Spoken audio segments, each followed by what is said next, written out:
CNN24 এর আজকের সান্ধ্য সংবাদে আমি শর্মী আপনাদের স্বাগত জানাচ্ছি।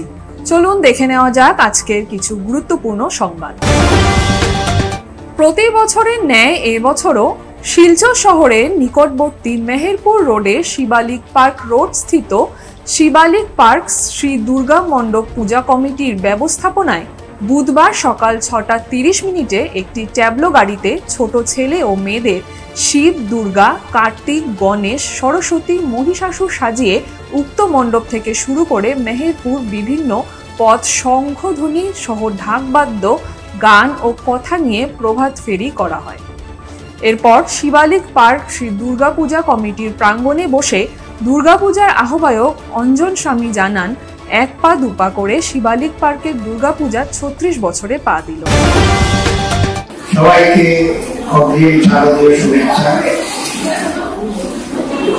আর দেবীপক্ষ পিতৃপক্ষের শেষ এবং দেবীপক্ষের শুরু, এই শুভক্ষণে এই মহালয়া তিথিতে আমরা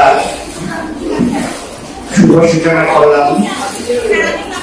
আমাদের মায়ের আগমনকে আমরা স্বাগত জানালাম।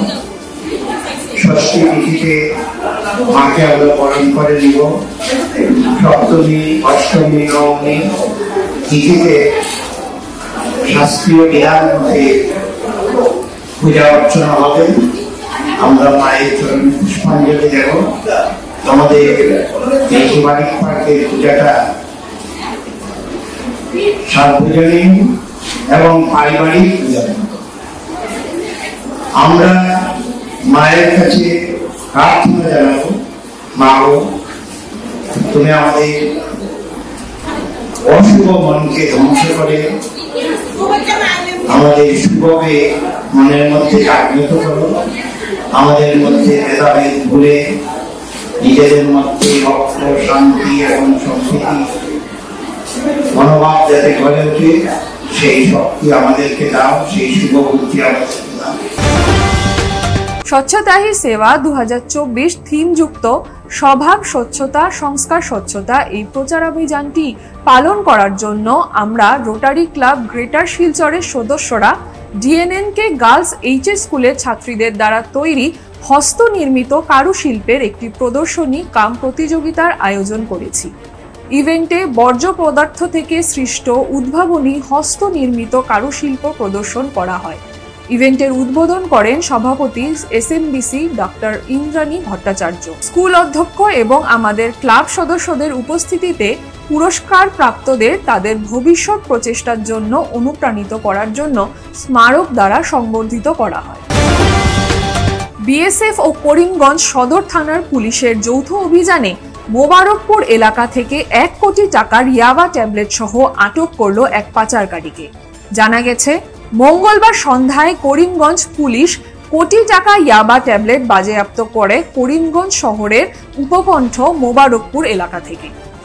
বিএসএফ এর সূত্র থেকে লাভ করা গোয়েন্দা তথ্যের উপর ভিত্তি করে বিএসএফ পুলিশ যৌথ অভিযান পরিচালনা করলে 10,000 ইয়াবা ট্যাবলেট সহ এক পাচারকারীকে গ্রেফতার করা হয়েছে।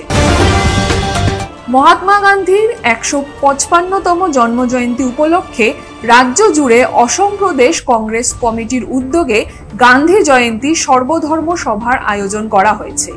তারই অঙ্গ হিসেবে কাছাড় জেলার দক্ষিণ কৃষ্ণপুরে সর্বধর্ম সভার আয়োজন করা হয়েছে।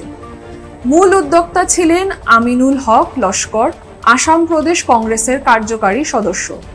এই সভায় উপস্থিত ছিলেন হিন্দু, বৌদ্ধ, খ্রিস্টান ও মুসলমান সহ অন্যান্য ধর্মের মানুষজন। করিমগঞ্জে দুর্গাপূজার কাউন্টডাউন শুরু। আজ ছিল মহালয়া। পিতৃপক্ষের অবসানের মধ্য দিয়ে দেবী পক্ষের সূচনা হয়েছে। ঘরে ঘরে ধ্বনিত হচ্ছে দেবীর আগমনী বার্তা। এদিন পূর্বপুরুষদের শান্তি কামনায় তর্পণের রীতি রয়েছে। সেই অনুযায়ী ভোরের আলো ফুটতেই মানুষ কাতারে কাতারে নদী কিংবা দিঘির ঘাটে পিতৃপুরুষের তর্পণের জন্য হাজির হয়েছে। এই চিত্র প্রতি বছরের ন্যায় এবছরও দেখা গেছে। CNN24 এর সান্ধ্য সংবাদ আজকের মতো এই পর্যন্তই। নমস্কার।